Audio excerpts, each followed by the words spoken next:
Okay, this is our lesson that we're going to be doing a series on,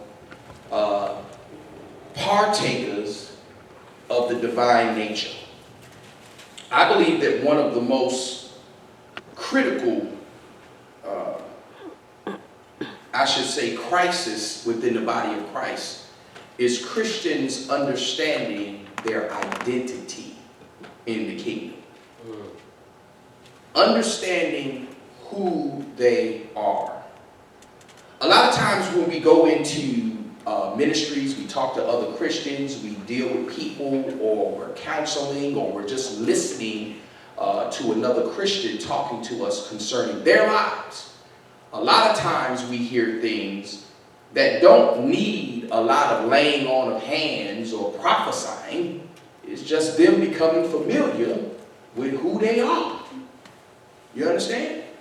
We have to become familiar with who we are in Christ so that we can understand what we are in Christ. Right? Knowledge is what? Power. That's half the battle. If a person understood who they were, then they would know what is at their disposal. Right? They will understand what tools or resources or attributes that they possess so that they can go in their lives and deal with certain issues. A lot of times people wouldn't have to come to the altar for the pastor to lay hands on them if they just knew who they were. They would make the pastor's job a whole lot easier. Amen? Amen. That's right. So what we want to do is we want to turn our Bibles to 2 Peter 1. We're going to look at verses 3 and 4, and we're going to talk about being partakers of the divine nature. Okay? Let's do this.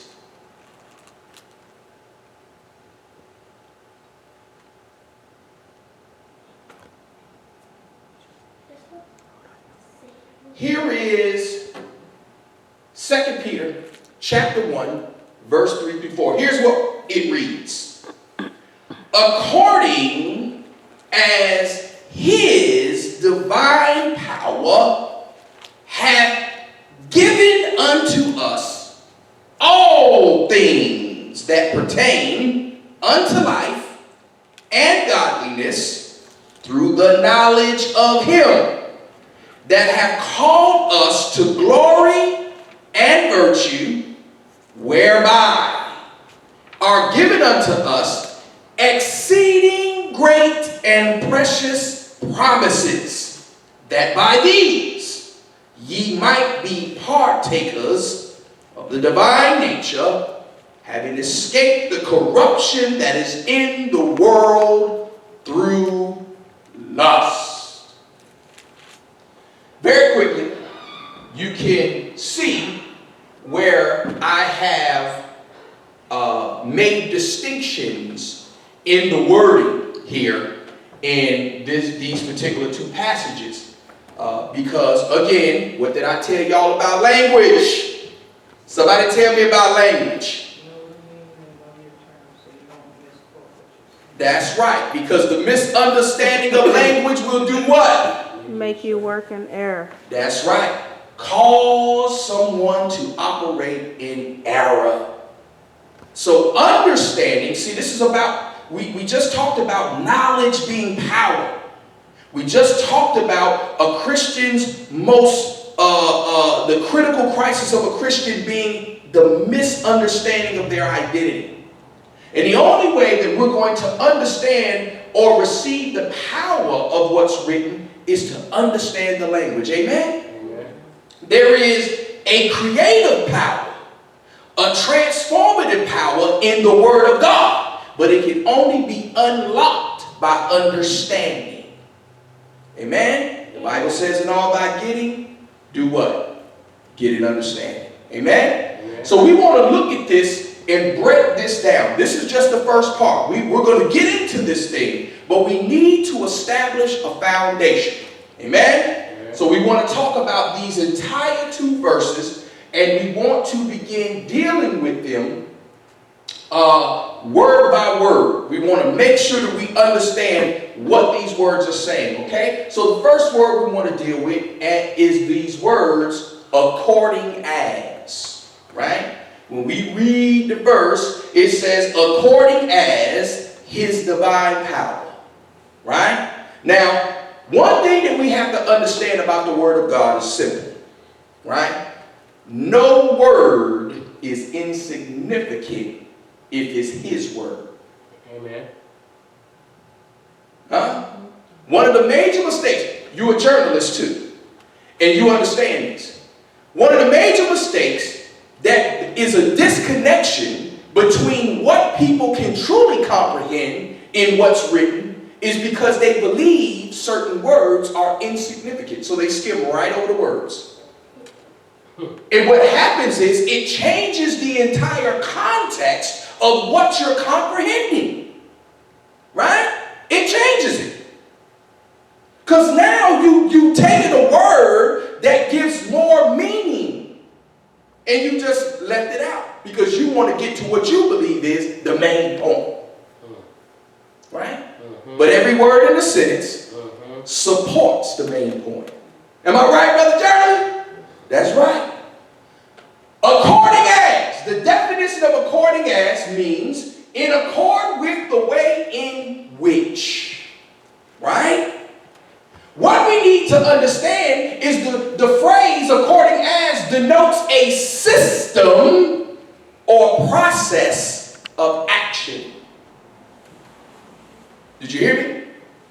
So the opening verse that we're reading, verse 3, because we're talking about being partakers of a divine nature. And we're talking about the divine power of God. And the first thing that we have established by the word according as is that divine power and divine nature is a process of action. Okay. We're talking about a process of action. Right? Now, whenever we're dealing with actions, it's necessary that we understand what's required of us in order to accomplish the action. A set of instructions makes us successful in engaging in action. Right? It's what we know about the instructions. It's how we perceive the instruction. It's how we apply the instruction that determines ultimately whether we're successful or not. Right? So if the Word of God says something, right? If the Word of God declares that you have a certain attribute, or if the Word of God declares that you have a certain power, and if the Word of God declares that there is something that's in you that you possess, and you're not in operation of that, there may be a disconnection between what you perceive, comprehend, or interpret, right? Versus what's written. It's very simple. Because everything that the Bible says we are in access and possession of, period. There's no question. You understand? And there's no reason why we shouldn't be operating or functioning at that level. Amen? That we don't have an excuse. The only excuse that a person can have is, I'm not saved and I don't read the Bible. Did you hear me? That's the only excuse. Because if you're a Christian and you read the Word of God and you say, I believe the Word, that means that everything in there is accessible for you. Amen? Amen. According as denotes a process of action. What does according as refer to? Let's read. According as his divine power hath given unto us all things that pertain to life and godliness. What is the two words according as referring to? Life and godliness. That's what you think? It's divine power. According as his divine power. Can y'all see that? Okay. All right? According as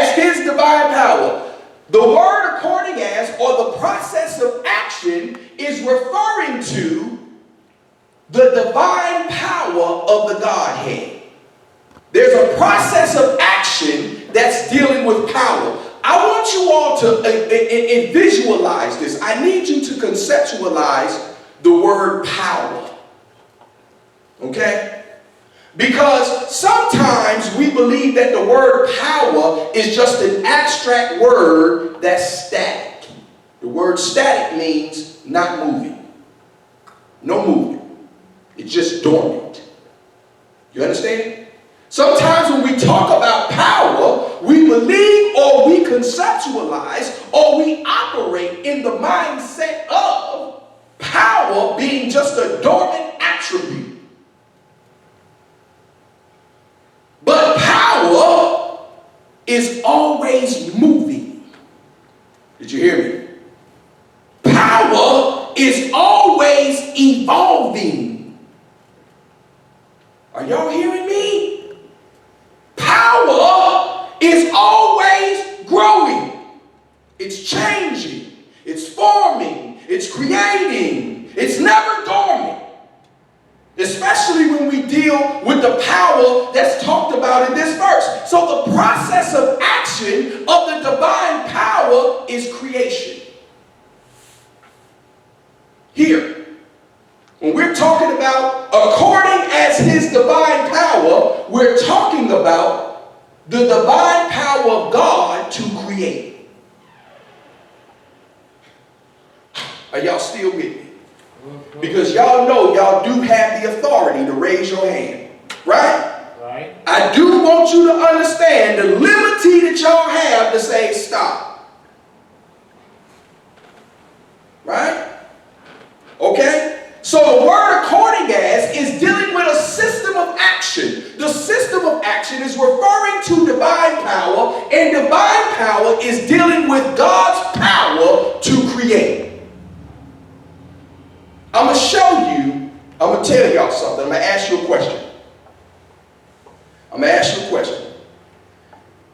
And what I'm going to do is I'm going to provoke you to think, because I know what the common answer will be. But we're going to go further. All right? We're talking about being divine. We're talking about being partakers of the divine nature. How many people in here believe that God created them? Raise your hand. All of you wrong. What? Boom. Oh yeah. I'm going to provoke you today. What? That's right. Yeah, I asked you, yeah, it's recorded, so it's going to be documented. Yeah. It is going to be public. That Apostle Hairston asked the congregation, did God create them? Everybody raised their hands in affirmation that yes, God created me, and he said we was wrong. Now y'all ready to put your thinking caps on? Yeah. Here we go. God created Adam, and he created Eve, and created everything in chapter 1. Then he took creative power and gave it to man and woman. He gave it to male and female so that they could create. Yeah, but the source. Hold! I asked a very specific question. All right? Yeah. We know where the source of creation comes from. We understand where the source of creation comes from. I asked you who created you. And what I'm trying to do is get you to understand that there is a power of creation within you. Okay. Amen. Now here's the difference. Here's the very notable difference. Our ability, to create life needs a part. God didn't need that. You hear me? God didn't need that. But he left the power of creation between us, but it has to be done in relationship. I told y'all, the entirety of the Word of God is built on relationship, right? This is a very notable thing that we must understand within humanity. The species of human, the species of animals, the species of plant life, right? They create, or can we say recreate, right? Continue system that God implanted in us. Right? That system or process of action of divine power was put in us. Somebody say image and likeness. Image and likeness. Oh, Genesis chapter 1, Yes. verse 26 Yes. through 28 Yes. says, Yes. let us make man in our own image and after our likeness. Yes. See, this is a part of the likeness. Huh? Yes. Yes. This is a part of the likeness of God, that we have a divine power to be creative. Huh? Y'all following me now, ain't you? Yeah. See? I told you. We have to make sure that we understand. See, because if we keep saying God created me, then all we do is we continue to put God in a certain state which he deserves, but God said, I've given it to you. Let's go back. Let's go back a verse. Let's go back a verse. Let's go back to the verse. Look. According as his divine power hath what? Given to us. Wait a minute. What does that say? Given to us. So there was a transfer. Somebody say transfer. Transfer. Of what? Power. What kind of power? Divine power. Wait a minute. Are you sure that that's what it says? That's what the word says. Because we can't do what he do. We're not him. We're not in the image and the likeness. We're just human. We're full of error and failure. And we can't do it. And I can't. No. Oh. So there was a transfer of divine power. Am I right? According as, it means that it was a system that God had devised from the beginning of time. Right? And he implanted the system into creation. What you think? God, every time a baby is born, is sitting up there molding one and dropping it in the womb, and the next one, come on. Bring me more clay. No! He engineered a system. He designed a system and implanted it into creation that it would always be in a mode of what? Creating. According as. Well. In the word, listen, we get deeper than that. Well. The word according, right? Think about it. When you play the piano, Kiara, come here, Kiara. I'm going to show y'all something. I'm going to show y'all something. Hold on. You play the piano, baby, don't you? Okay. Now, when you push more than 2 keys, what do they call it? A chord? You don't know? She played, listen, anytime there are more than 2 keys pushed, it's called a chord. Right. Say a chord. Accord. Look, say a chord. A chord. So what are those 2 keys creating? A harmony. Yes, sir. That's right. A song, music, right? Okay. So the chord is harmony, right? The chord is unity. It's the unification of 2 things and a system, right? Whereby they match. You understand? There's no dysfunction. There's no chaos. You understand? All right? So you have a chord, which means that this system or process of action was a harmony that had to exist. Amen. Amen. There was a peace that had to exist. Right? The process of action. That's right.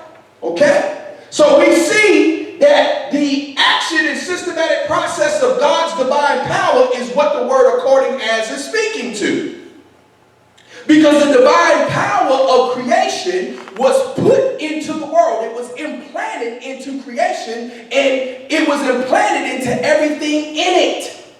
But there was something special given to man. Uh-oh. Divine power. The word divine power in the Greek is theos. Okay? If you look, it means God, right? And it means divine. What is uniquely God's. It means what God possesses, right? And what proceeds from Him.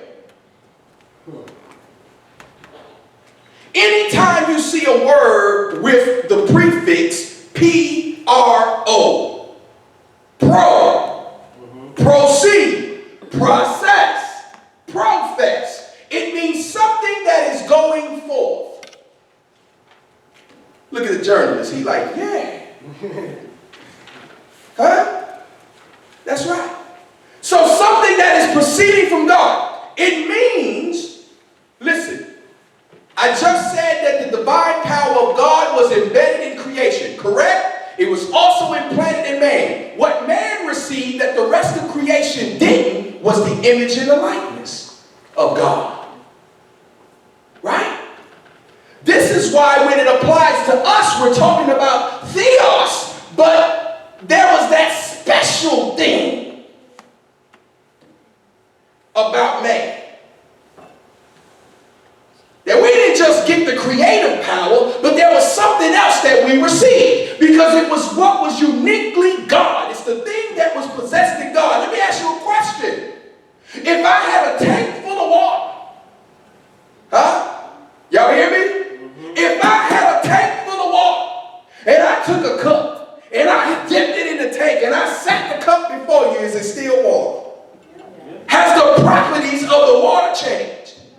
Everything that's in the tank of water is in the glass of water. Somebody say you follow me.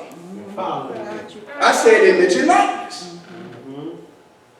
According as his divine power has given unto us. The transfer of divine power to us did not change the power. Somebody help me. Tell me you hear me. The power did not change.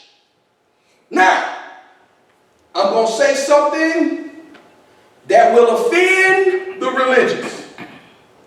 Did y'all hear me? Yes. I'm about to say something that's going to offend the religious. It is going to offend church folk. If what I just said is true, if you believe what I just said is true, I need you to raise your hand. Wait, I'm not going to indict you like that. I'm not going to indict you. I'm not going to do it to you. I'm going to let you live right now. You hear me? I'm not going to indict you. If what I said about the glass of water, and if what I said about the power, because whatever pertains to God is immutable. Someone say the word immutable. Immutable. It means unchangeable. The word immutable means unchangeable. That means whatever proceeds from God remains God. Yes.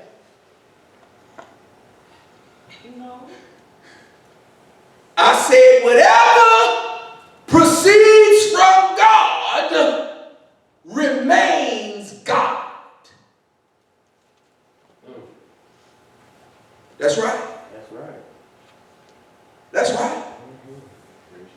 Now, that's right. Raise your hand. If you disagree, you have the right. You have the absolute right. Not so much a disagreement, it's a question. Raise your hand with the question. Okay. Hold on one second.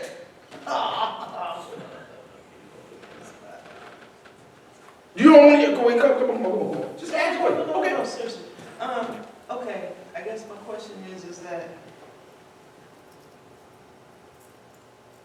if it remains God, then why did man, I guess is man changing? Is it man changing what God gave us that makes it not remain God? She asked, her question was, if it proceeds from God, because I believe the nature of your question is the fact that man has sin in it. Yeah. Right. Well, the thing that we have to understand is just as God, right, has a free will and consciousness, right, a choice, so does man. Right? That's what he created us with, was a free will, right? And so even in our exercise of free will, we're still utilizing a godly attribute.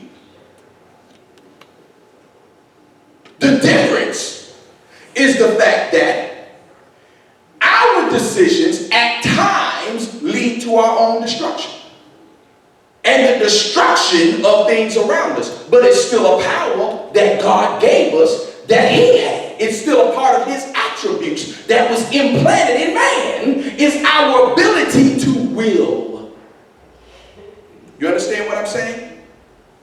The only difference between us and God is that God's decisions are always perfect, whereas ours are not. But the power to choose is a godly attribute. Right? Right? There is no other species on the planet Earth that possesses the inherent power to choose. I'm talking about to choose. Other species operate off what we call instinct. You understand? Animals operate off instinct. Right? But man operates off of his power to choose. Amen? So what we're operating from is a godly power. Right? Although we may mishandle it. We may not treat it the way it's supposed to be treated, because it is. It's a part of our divine nature to choose. We just misuse it. Did that answer your question? Yes. Okay. So we see that the word divine, right, deals with what is uniquely God's and what proceeds from him, right? Now, look at here. It says theos denotes an attribute of God such as his power and not his character in its essence and totality. What it means is man is not omnipotent. Man is not omniscient, right? We're not all knowing. We're not all powerful. We can't be in all places at one time, right? We could never, ever express or operate in the fullness of what God is. You understand? I'm talking about who he is. That's reserved for him alone. But there are certain attributes that we are given as human beings, right, that allows us, right, to operate and function at the highest levels on our planet. You understand? What does that mean? That means that our power to choose, our power to create is what separates us from any other species on the planet Earth. Right? In fact, the original duty and responsibility of man was to be a caretaker of the earth. Everything else was supposed to be taken care of by us. But because the accord was broken, The harmony was disturbed. the harmony was broken, and now creation operates in rebellion against us. Animals operate in rebellion against us. We fear what we were supposed to be taking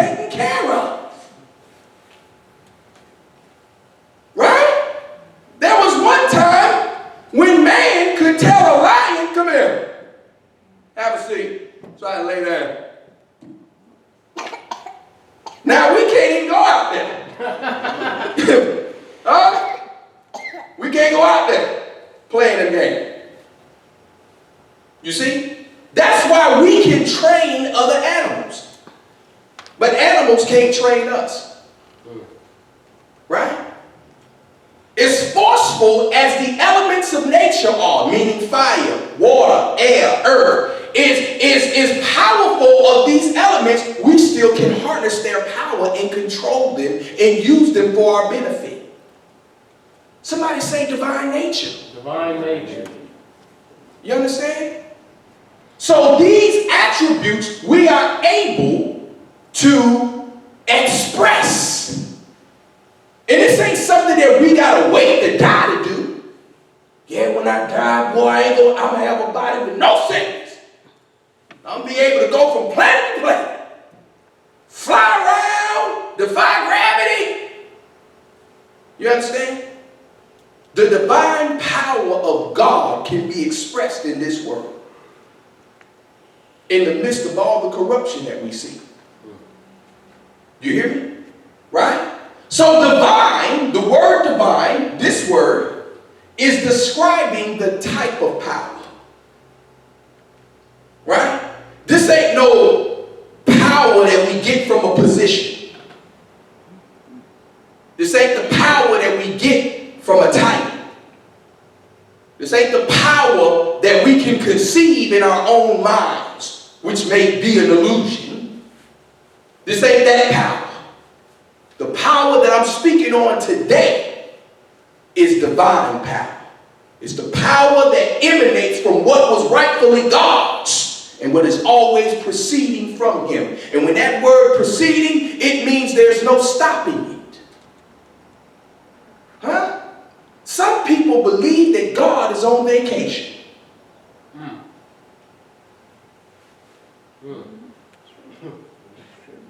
Yeah. The world would make you think, if we look into the world, we would think God must be on vacation. When he get back? Did you hear me? Some people believe that when Jesus left the earth, that he went on vacation and the church is just waiting on him to come back. You understand?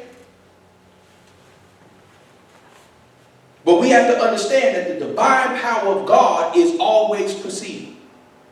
The fact that we may not be using it does not negate that fact. The power, the divine power of God is accessible to us at all times. Your inability or negligence to operate in it does not negate that fact. Did you hear me? That's just like somebody got a car sitting outside and always talking about where they got to walk to. Man, I hate the mile walks, man. Well, brother, why don't you get in the car you got sitting outside? Did you hear me? Amen? Amen. Okay.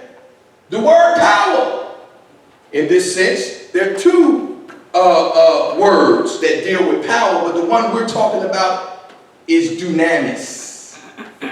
Okay? Say it. Dunamis. Power. It means to be, say it. Able. Now, this might be simple. Some people might say, well, to be able. Simple. How many times have we said, I can?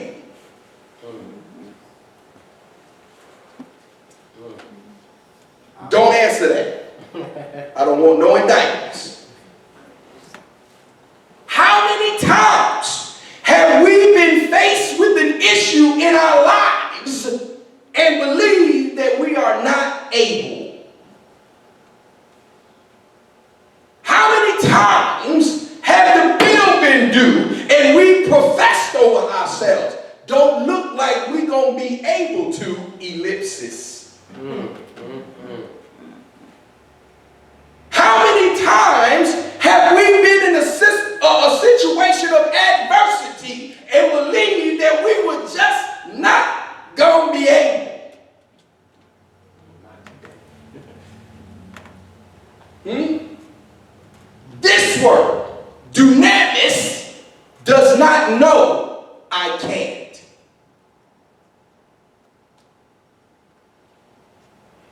You understand? It does not know because this dunamis is connected to divine. So, somebody say connected to the divine. Connecting to the divine. See, I don't know where you're getting your power from.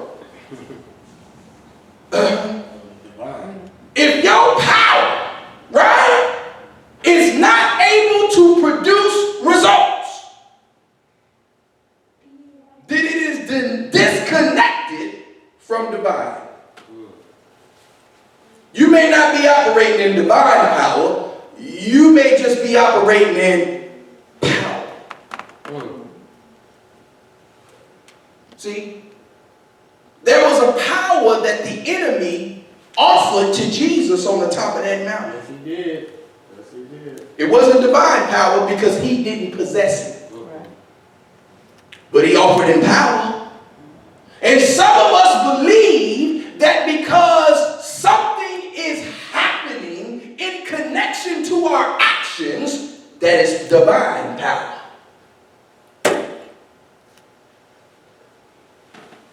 That's what we think. But what the